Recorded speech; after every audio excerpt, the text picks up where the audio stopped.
There's been some new updates on Becky Lynch's return, so we'll see what's going on there. We'll also check out some Bray Wyatt and Bloodline related topics. Let's start things off with a return update for Becky Lynch. Becky was back on top of WWE when she first returned in summer of 2021. She made a surprise return, turned heel, and would carry the women's title all the way until WrestleMania 38. Then Becky went through a fun little story arc of how she was at rock bottom.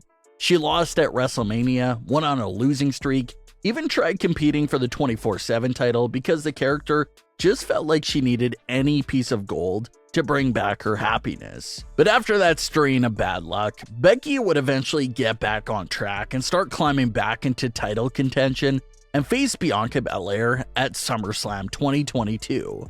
Bianca Belair ended up beating Becky Lynch fair and square once again at SummerSlam. And it was a big moment for Becky Lynch's character because she was turning babyface. Becky shook Bianca's hand after the match, bringing the story completely full circle because this feud first started in SummerSlam 2021 with Becky cheap-shotting Bianca during a handshake. So finally, 1 year and several matches later, Bianca and Becky shared an actual handshake. And then everyone knows what happened right after. Damage Control makes their first appearance, and Becky Lynch comes back into the ring to side with Bianca and defend her. Only problem with that entire situation is that Becky had separated her shoulder during that match, so she couldn't stick around at all and had to be fully written off of television. And when it comes to shoulder separations, there's just so many different levels of intensity for an injury like this. Some people need surgery, some people will be on a sling for a little while. Thankfully for Becky Lynch, surgery wasn't required, and she just had her arm in a sling for a bit. Well now, Becky Lynch is out of the sling and has already made a few appearances without any support on that separated shoulder. The old report said that it wasn't serious, and that Becky was expected back in September. Well, it's now headed for November, and still no signs of Becky Lynch. Well, now the new reports claim that there's currently no timetable for Becky Lynch's return, but that everyone is hopeful that she'll return before the end of the year. So it shouldn't be much longer at all. Becky could return in either November or December, but then again, maybe they decide to hold off her return until the Royal Rumble, because that'll obviously be an exciting spot for her return.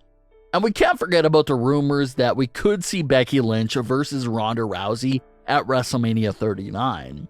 When Ronda Rousey won the Royal Rumble in 2022, she came face to face with both Becky Lynch and Charlotte Flair, but made the decision to pick Charlotte. So what if the roles were reversed? What if Becky Lynch won the Royal Rumble this time around and selected Ronda Rousey for a WrestleMania match? That'll be a match and story that'll be 5 years in the making. And knowing how great of a storyteller Becky Lynch is, that feud could have the potential to be something special.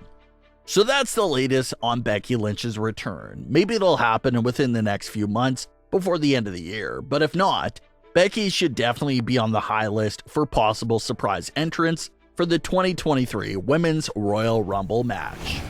DDP recently gave a great opinion on Bray Wyatt versus The Undertaker and how that could have gone, so we'll quickly revisit that feud and see what he had to say. Ever since Bray Wyatt first made his WWE debut, one of the first comparisons he was getting was The Undertaker.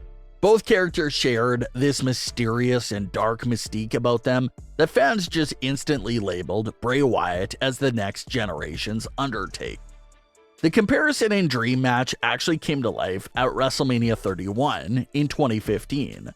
The Undertaker hadn't really been seen since he shockingly lost at WrestleMania for the first time just over 1 year prior in 2014 to Brock Lesnar. So WWE wanted to build up the match between Wyatt and Taker, but without any appearances from Undertaker before WrestleMania 31 itself.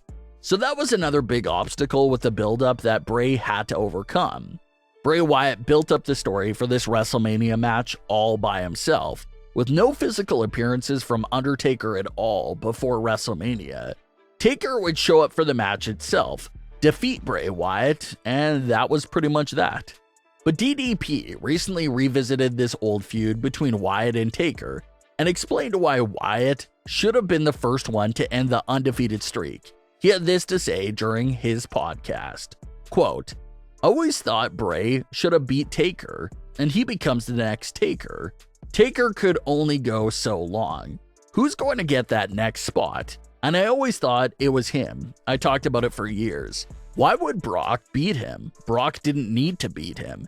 If Bray beat him, and I just think a lot of how they handled Bray was really good in the beginning before, but then it sort of lost it and got a little tarnished. And then they bring him back with the new style of character," end quote. And DDP brings up a great point that many fans have brought up before, and that's the question of, did Brock Lesnar truly need the WrestleMania win over The Undertaker? Brock Lesnar had his great run in the early 2000s in WWE. He had his big return in 2012, and was dominating WWE well into 2014 with that Undertaker match. So he was well beyond established long before picking up that victory. But Bray Wyatt, on the other hand, was still new to the main roster, had a couple of bumpy few losses, but imagine if he picked up the first win over The Undertaker at WrestleMania. A streak that was 20 years old, a streak that no one came close to breaking, would have finally come to an end thanks to Bray Wyatt. That would have instantly established Bray Wyatt. And who knows where he could have taken his character and direction coming off such a big and historic win like that one. It definitely is interesting to think about how that outcome could have shifted history. Brock Lesnar would still go on to be Brock Lesnar either way, so not much would have changed for him. But the difference that the big win could have done for Bray Wyatt's career is pretty insane to wonder about. Everyone is aware that a majority of the tension right now in the bloodline is largely thanks to Sami Zayn and Jey Uso's rocky relationship. Well, Sami recently appeared on WWE's The Bump and opened up the sudden change in Jey's attitude towards him.